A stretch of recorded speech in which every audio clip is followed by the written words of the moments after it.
Hello, race fans. Welcome back to another episode of Short Track Guys Podcast. I am your host, Thomas Batters, alongside what is normally two in the studio tonight, but we just have one, Jim Pokrant, driver of the 07, Can'tQuitFishing.com sportsman.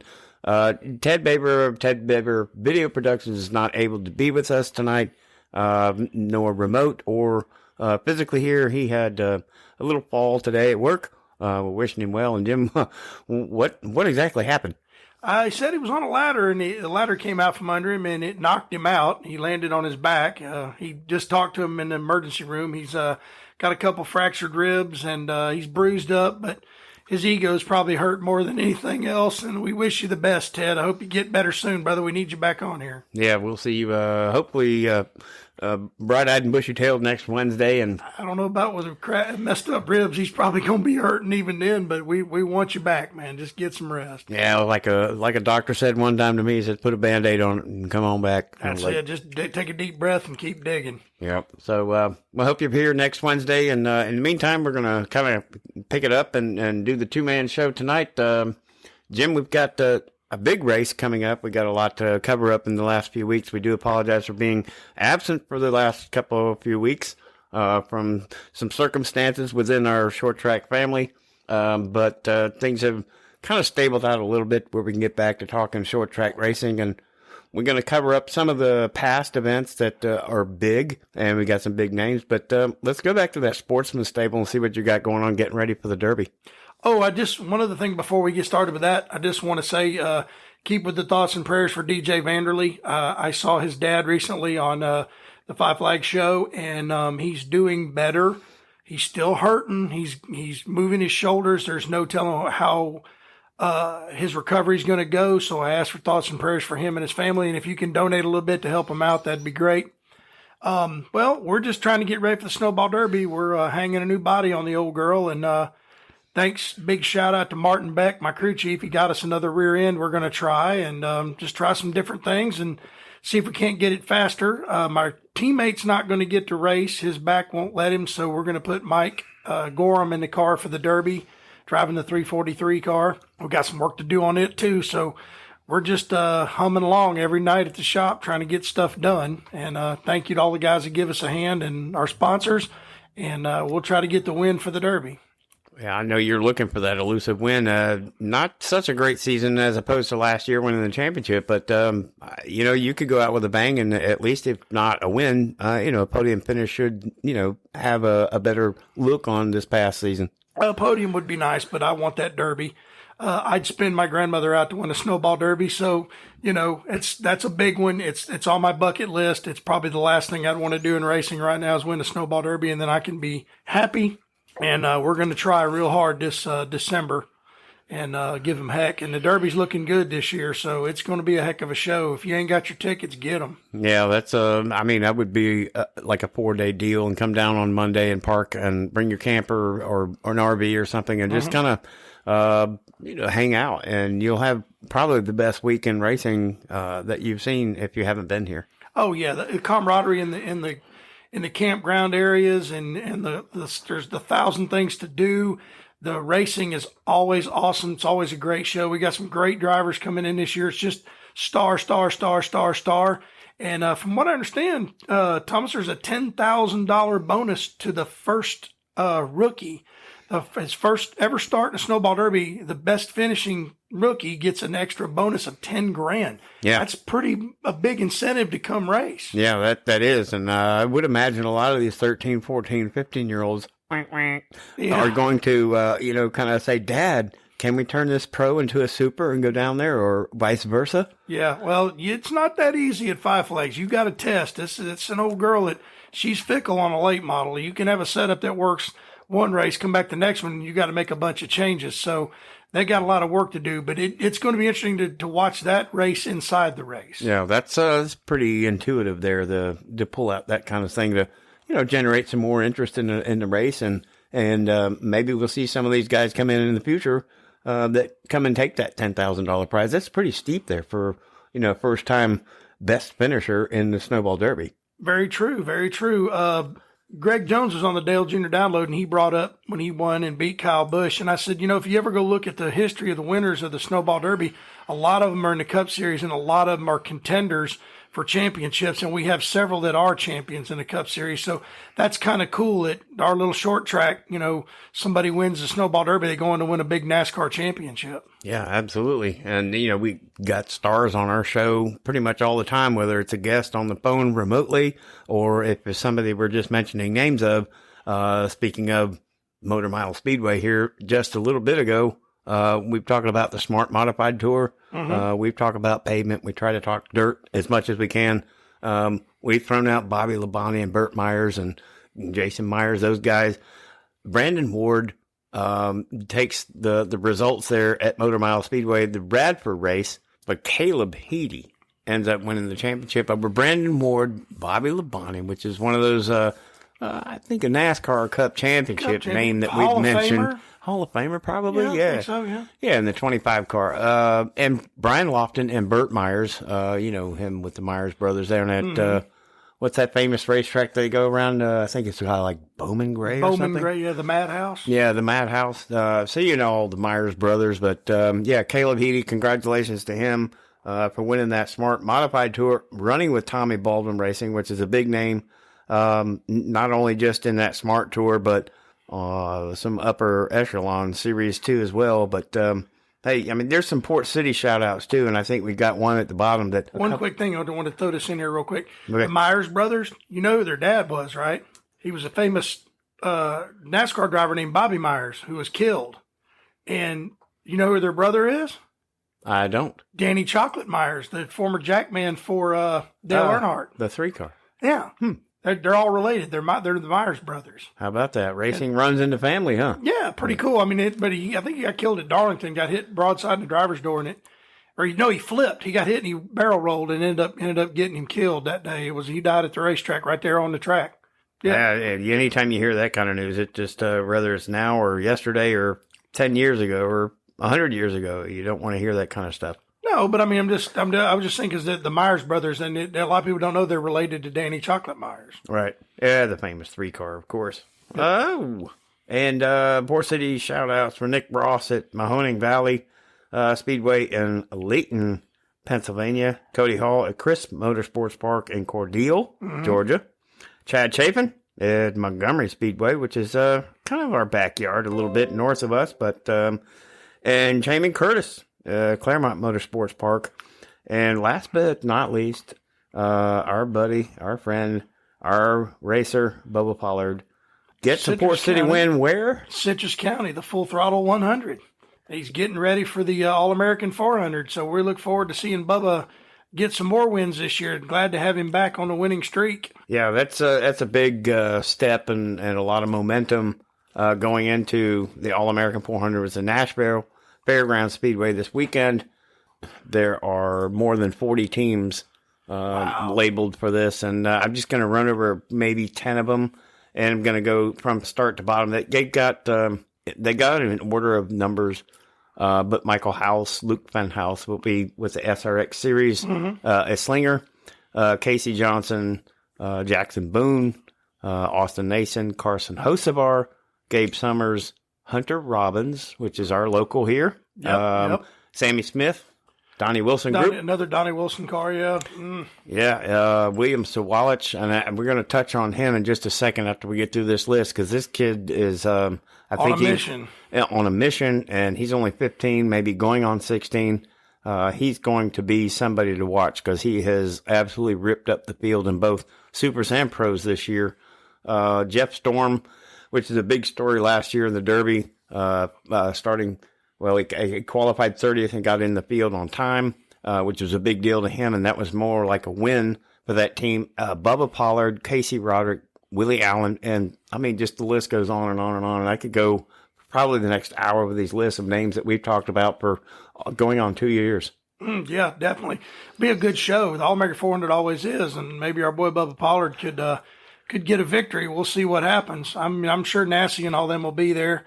It's going to be a great show. Always is, man. That's one of the biggest races in the Southeast. Yeah, And, it is a big one. And speaking of Stephen Nassy, he just won a big one in Winchester, yeah. Indiana. Yeah, Another 2 laps 400. down with 2 flat tires, came back to win that race in a dominant fashion. It's good to see, from Pinellas Park, Florida. He's a Florida boy. Wasn't a fan of his to begin with, but I am now, and I'm glad to see him winning. It's good to see a guy from Florida kicking their behinds. And speaking of Nashville, keep your ears open. I heard a little birdie say on the Dale Jr. download that there's a big announcement coming for Nashville through NASCAR. So hopefully we'll get that track, up and more famous again and back the way it used to be. Well, that's good. Stephen Nassy, Jake Finch, Matt Craig, Logan Bearden, the number 69, that fire car, Michael Hine, he's going to be there. And Kyle Bryant, the 79 here from Navarre, the Bryant family here with Five Flag Speedway locally in Pensacola, Florida. Kyle's going to go up there and give it his best, and wish him all the best because he is in our backyard. And, we wish him all the luck in the world to get a good job done there and make it. I also see where Kyle Bryant is putting his car out there for lease for the Snowball Derby. If anybody late model team is interested in renting a new Fury chassis with a good, strong motor, it'd be a good car for somebody to get in and learn. You probably can make the show with it. Just saying, just contact Kyle Bryant at Bryant Racing Equipment, and they'll put you in a deal with a good super late model to drive for the Snowball. Yeah, that's good. And Augie Grill, too. Augie Grill's coming in the 88 car. I don't know the situation with that number, but it's good to see that name. I know I can relate to it with the 112, but good luck to all those guys, and I can't wait because that is a big race. It's 400 laps in Nashville. Yep, and some of the biggest names have won that race. Darrell Waltrip's won it. A lot of big name drivers have gone down and won that race. Of course, Darrell's famous for racing in Nashville, but it's going to be a great show. I've been to it once. It's an awesome show. If you've never been to that racetrack, it's pretty cool. You feel the history when you walk through the little tunnel into the infield. It's a pretty cool place. We got a lot of these guys coming down for the Derby, and it's always one of the biggest races of the year.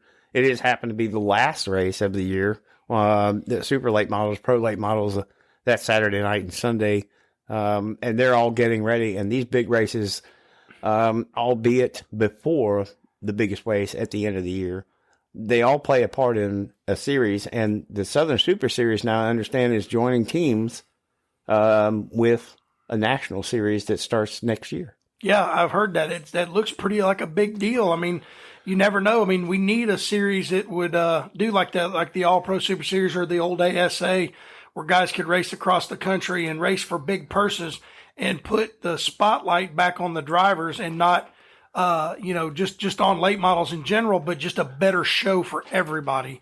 And it's more of a money-making deal. Some more local teams will come race instead of just the rich people. You know what I mean? And yeah. I think it'd just be a great deal for a lot of teams. Might get some interest back in some late model racing. Yeah, and if people are wondering, I think, the Xfinity Series on a national level and then the Cup Series on Sunday on a national level, you can take that and compare that to the pro late models and the super late models. The pro late models are, if you looked at one or the other, you would not know the difference other than the package that's underneath body, because the bodies are pretty much identical. Yep, the shocks and everything. Just mainly it's the engines. Right. So that's if you want to look at it that type of perspective, the Xfinity Series, Cup Series, well, you can look at pro late models, super late models. You can compare those two. So the pro late models will be Xfinity, the super late models will be Cup Series in a super late model world. Now, if you have a national series, we've got Jeremy Doss, Jesse Love, Derek Thorne coming from California, the Donnie Wilson stable from Oklahoma, the guys from, the William Byrons and the Swallows from Minnesota, the Minnesota Missile, and from Michigan and all, in Canada. They're all coming down and running these big races, but not as many come to those races other than to the Snowball Derby. We seem to get, because this is the Snowball Derby, yes, we seem to get more of the drivers from around a broader region in the country and in Canada than any other big race. So that'll tell you a little bit about how big that Derby is. Oh, yeah. Well, the thing is, too, everything else is closed down. So a lot of guys come down and treat it as a vacation. They come down with their families and they spend a week in Florida. And usually the weather's really nice. It's warm. You can go to the beach. You can do whatever, even during the December months. Even though it is the Snowball Derby, it's we haven't had a cold snowball derby in a long time, and I hope we continue that trend because I hate cold weather. But it's an awesome show, and it's I mean, the best of the best. Yeah. You know, I mean, how many guys like Kyle Busch have won it? You know, and like I said, it's a spectacular show. Yeah, best. David Reagan and David Stremme and Kyle Busch and a lot of his. Not only just Kyle Busch, but you've had other drivers that have come in and had understudies like John Hunter Nemechek and Christian Eckes and William Byron and Eric Jones that have come through the field, that have come through Pensacola, and look where they are now. Chase Elliott, obviously. Cup champions. Yeah. Darrell Waltrip, Cup champion. Right. You know, and Cup winners. How many Cup winners do we have? Or Truck Series winners, or Xfinity winners that are racing have come down here and run races and run the Snowball Derby. So and even those guys are in the big series like William Byron, and guys that are winning in Cup races are going, I got to win a Snowball Derby, man. My career's not complete unless I get a Derby under my belt. You know. Yeah, and that's where Bubba Pollard Racing steps in, because to be honest with you, I've been following him for a long time. You and I and Ted, amongst millions of others, probably are big fans of Bubba Pollard Racing. Not only him as a person, him as a racer, but what he does to be able to do what he does. And that's what's attractive about being a race fan, to see somebody work so hard and then get in the shop and work harder and be successful like that. And that's the last race I think that he's got to put on his shoulders. Pretty much, yeah. He's won everything else, Oxford 250. He's won the All-American 400, I believe. He's won a lot of big races, but the Snowball Derby is the one that eludes him. And I think he'd probably do a mic drop. Probably, I'm out. I'm done. I'm going to retire now. I'm happy. I got this over with. He's won a Rattler. He's won everything. So, yeah, we'd like to see him get it. That's for sure. Yeah, if he does, I wouldn't see him, kind of really just drop the mic. I think he would probably continue because he's not really that old. He's not, I don't know. He said a while back if he could win a Derby, he'd retire. Well, yeah. That's what he said. So, he may not do it, but it'd be cool to walk away. Like we talked about when Rich Bickle retired. How cool would have been to him win the Derby for the last time. Yeah. And just I'm out. Yeah.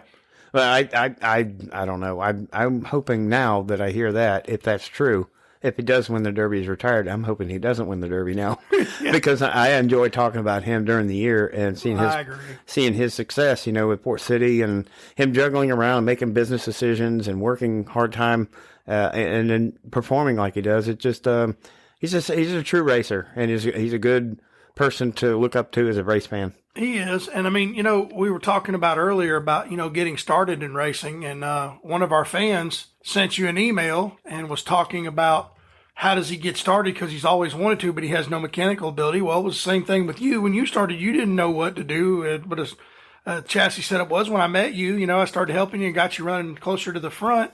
And, the basic thing to do, and Five Flags is doing this year, they're starting a Crown Vic class. And Tim Bryant's building a bunch of them. I think they're going to be renter racers. My suggestion to you is if you think you want to race cars, go rent one of them and try it. If you've got a buddy that's got a car, say, hey, man, come on out. What's our fan's name? John Parsons. John Parsons. Yep. My name's Jim Pokrant. Come out to Five Flags one Friday night, or at the Derby on Thursday night, or meet me. Say you're going to meet us out there Wednesday night. Come on out and talk to me, and we'll get you acclimated around the cars and let you learn some things. Because I've got a crew member didn't know anything about it either, and he's now like neck deep in it. Will Hay, but Will's been busy lately. He hadn't been able to come to the track with us, but we could use some help. You guys come out and help us. And like I said, this Crown Vic class is going to be big. I guarantee, because a lot of racetracks went to this and it works out.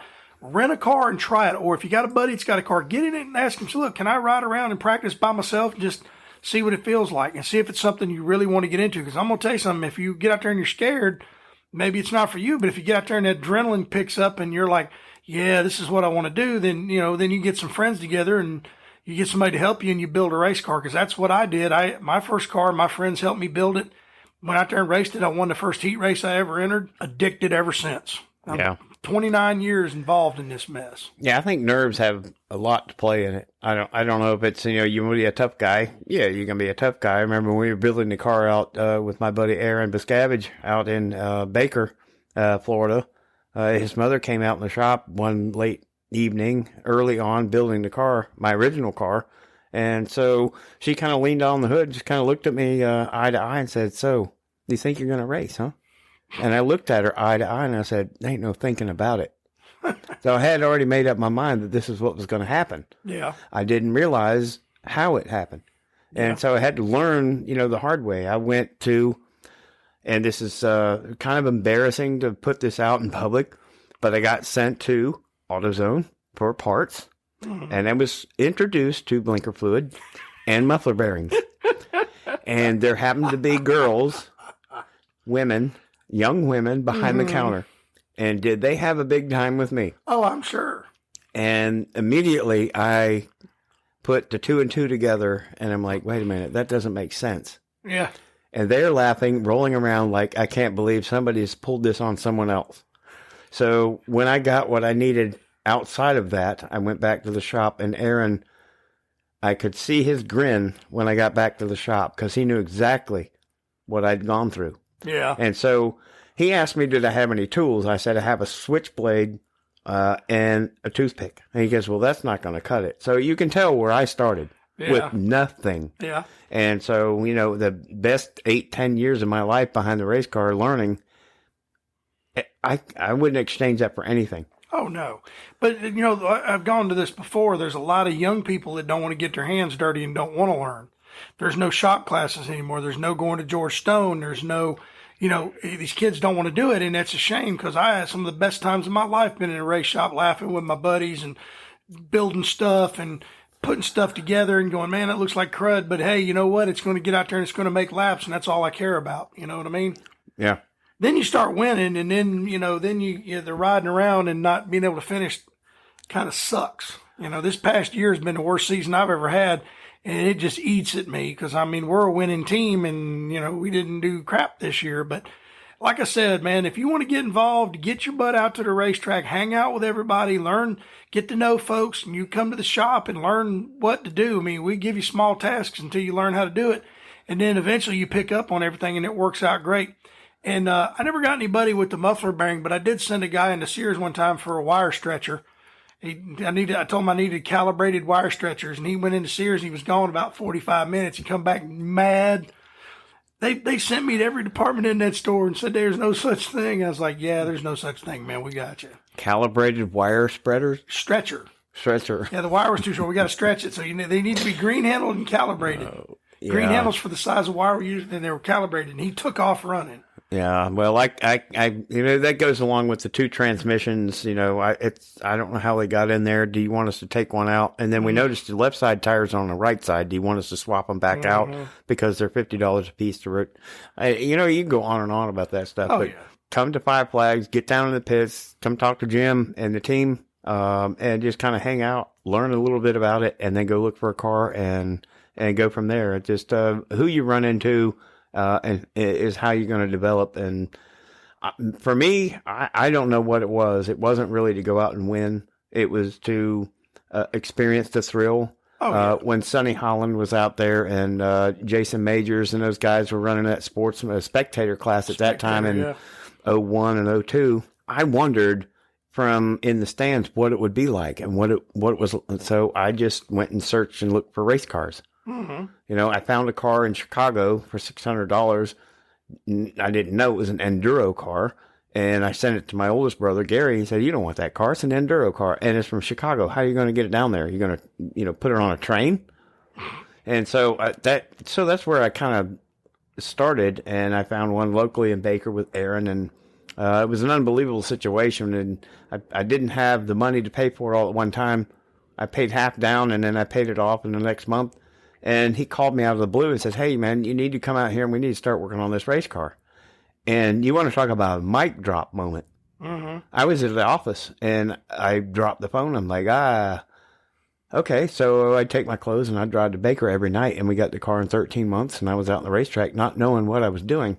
So that was the start of everything. So Mr. Parsons out there, if that helps at all, that was our how to get started moment. And I'm sure Jim got a story about back in 6 or 7 when he got started, how, he bought his first car and got started and with the cage and the engine and finding all the parts and putting it together and learning. So Yep. it started at the beginning. Well, I mean, in '93, I had a Dodge Charger I bought from Jack Rodriguez for $200. We put a roll bar in it. I won my first heat race. I blew the engine in the feature, so we put a bigger motor in it, and it was nose heavy. I plowed the wall, destroyed it, built another one, came back, raced some more, sold that car, and a buddy of mine was building a asphalt modified, and he had started building a sportsman car, and he said, I'll give you this. It was a brand new roll cage. I'll give it to you with all these parts if you'll build an asphalt car. Done. So I found me a Grand Prix, cut the cage out of what he was building because he cut it out too much, put my car and everything together. Eli Williams, one of my good buddies at the time, well, he lived in Alberta, Alabama, and I used to drive from Peatmore Chevrolet all the way to Alberta every night. Same thing you're talking about. Yeah. And would be out there at 11, 12 o'clock at night, get home, get a shower, get into bed, get up, go to work, and did that for about a month. Midnight oil. Done. Yeah. Till we got the car done. And then a friend of mine had a motor, and he let me borrow his motor and transmission, and then we went out and raced, and then we swapped it over to a standard, and then we, his motor blew up, so I went and bought one, and it just went on from there. And man, we had so much fun. And the friends I've made, I wouldn't know you if you hadn't pitted next to me that night and I helped you with your car. Yep. I wouldn't know Ted. I wouldn't know Martin, really. I wouldn't know my buddy Ben. I wouldn't know anybody if it wasn't for racing in general. So it's something that it's a blast to do. You make a lot of friends. It's really cool. Now I've lost some women over it, but hey, it is what it is on that part. They don't understand the thrill, but when they do, and you need to hold on to her if she understands it. I know I got a few friends that are married to some women that allow them to spend the money and do whatever, so that's cool. Yeah, I would relate that to frenemies from one of your heroes, Darrell Walters. Kind of come up with that term with frenemies because you do. I mean, you meet a lot of people, you learn a lot. It's a totally different experience. The smell. You'll have 3 or 4, which is just the rubber, the fuel, and the smoking and sparking of cutting cages and metals, and it's just it's a totally different situation, and it's something I really got glued to. I was into it from the very beginning, and I'll never forget his mom saying, "So you think you're going to race?" And I said, "There's no thinking about it." I had made up my mind. This is what I'm going to do, and we went 3 races, I think, and then. Hurricane Ivan came in 2004, damaged the track, and then they ended up getting the Derby together, and there were 34 cars in our class, and I was up against, we're talking about 6-lap heat races, and I'm getting lapped with 1 to go in a heat race, and so my big race was the Snowball Derby, and my brother's looking at, "You're going to run the Snowball Derby?" And I'm like, "Yeah." I was in that race that year. Yeah, 34 cars, and they were going to take 32 in time. And Dan Spence got up there and said, "No, there's only 2 of you left. We're going to start the whole field." So I started 33rd, and I absolutely lost my bleep. Yeah, I hear you. So, and I finished 18th, several laps down, but not a scratch on the car. And I went up to the fence and saw my family, and I was like, I was on cloud 9. I did what I was supposed to do. I was a spectator, and I watched the race and raced at the same time. I loved it. Well, that race for me was the first one back in spectator. Right. And we'd had a drive shaft that was just barely in, and the yoke was barely in the transmission, and we practiced and it was fine. Went out for the race. I qualified 8th. I pulled it into high gear down the front straightaway, and the drive shaft left me, and I coasted around and parked the car, and because that was the year that Ivan did hit, and we built that car, and Dave put on the side, I'll never forget, I didn't have a chance to paint it or anything. He bought me some decals, 07, and he put Hurricane Jim on the side of the car. And the hood was still painted blue because when we did the blue roof, you're supposed to put a sign out front. So we spray painted the hood blue, leaned it up against a tree, and put the row number, the ROE number on the hood of the car, and it was still on there the day I raced it at the Derby. Wow. And we were like 5th fastest in practice and qualified 8th and then broke. Oh. I was sick. There you have it. Yeah. That's part of racing. It is. Some of the questions I went through at the beginning, asking Jason Majors how long tires lasted. He goes, "Well, it just depends on how how you're, this and that and the other thing." And he's using this jargon and this terminology. I had no idea what he was talking about. How loose you are. And he said, "Well, if you're just out here to running laps, so I'm just 50. And I'm like, okay. So I had a number to judge myself on, and I still didn't understand. how to put that in play, because I'm talking about learning how stagger and then caster and camber and all that, to get the car to turn. And it took a while, and I still really didn't catch on to it, but I had a great time. And so, if you just look for a car, buy it, get some people together and have fun. Like Jim said, when he got started, it was just really just to have fun. And that's what he's probably lived his racing career on, is to go out and be successful to, the level, however financially stable it is. But it's bottom line is just to have fun and load it up and go home and talk about it. Yeah. They said that, there's a driver with a toter home and a big trailer getting a beer out of a refrigerator, complaining about the cost of racing. And there's a guy with a beat up pickup truck and a clapped out street stock popping a beer out of a cooler saying, man, what a fun night I had. Yeah. So make sure you have fun. That's what it's all about. Don't take it too seriously. Just have a good time. Yeah. And don't skimp on safety. I'm never going to put that bottom line. If anybody's listening to get started to buy what you need, don't skimp on safety. No, make sure the car's safe before you go out there, and buy gloves and shoes and a helmet and a good helmet and a good fire suit. And, buy good belts. Don't put used belts in the car. Make sure you got everything you need to get through, because none of us are going to NASCAR. We're all going to have to go home and make a living. If we get hurt in a race car, we can't do that. That's true. And so, Mr. Parsons, I hope that helps a little bit, and we look forward to hearing you again. Maybe we can have you on sometime and see, maybe you've gotten involved in racing, and I hope that helps everybody else that might have had that same question. We appreciate the support from our outside listeners through Facebook and through our hosting. We appreciate it, and that we go back. Your support is our motivation. That's why we continue to do this. And I want to give a little prayer out to Ted, and hope he gets better soon. Yeah. We don't like anybody falling off of anything, being a step stool or a ladder. No. But hope to have him back here. If I have to put him in a wheelchair to bring him here for next week, we'll do that. But Jim, it's been cool, and I don't know what else to say. Glad to be back. That's all I can tell you, man. We love doing this, and thank y'all for being patient for the few weeks we've been out of here. It's just a situation that had to happen, and we'll get back to it, and we're going to keep on throughout the year. We're not going to stop throughout the winter. We got a lot of stuff to talk about, things to do, guests to get on here. So I guess there's one last thing we have to do, isn't it? I think it's a 1, 2, 3. Let's go, Brandon. Thanks for listening, everybody. Thank you very much. Good night.